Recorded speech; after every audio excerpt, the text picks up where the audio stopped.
ఇప్పుడు పోర్టు పైన మీరు ఎక్కువ దృష్టి సారిస్తే స్థానికంగా ఉన్న ఉద్యోగ అవకాశాలు కోల్పోతారు.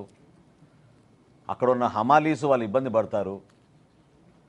మీరు ఇటు పక్కన వస్తే ఇబ్బంది కలుగుతుంది అనే సమాచారం అనేక కోణాల నుంచి అనేక సోర్సెస్ నుంచి ఆయనకు అందుతూనే ఉంది.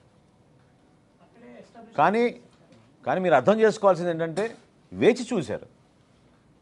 సమయం సందర్భాన్ని బట్టి పవన్ కళ్యాణ్ గారు రియాక్ట్ అవుతారు. సమాచారం అందింది, సమాచారం అందినంత మాత్రాన తొందరపడలేదు. దానిపైన అవగాహన తెచ్చుకొని ఇది వాస్తవం కాదా తెలుసుకుని అప్పుడు రియాక్ట్ అయ్యారు ఆయన. నా దగ్గర ఉన్న ఇన్ఫర్మేషన్ అది చేయాలి, ఎంక్వైరీ చేయాలి. అదే కదా నేను కోరింది. ఖచ్చితంగా దీనిపైన సమగ్రమైన ఎంక్వైరీ జరగాలి. ఏ విధంగా 41.12% కాకినాడ సీపోర్ట్స్ లిమిటెడ్ దగ్గర నుంచి బలవంతంగా లాక్కుని ఆరోబిందో రియాలిటీకి అప్పచెప్పారో దానిపైన సమగ్రమైన విచారణ జరగాలి.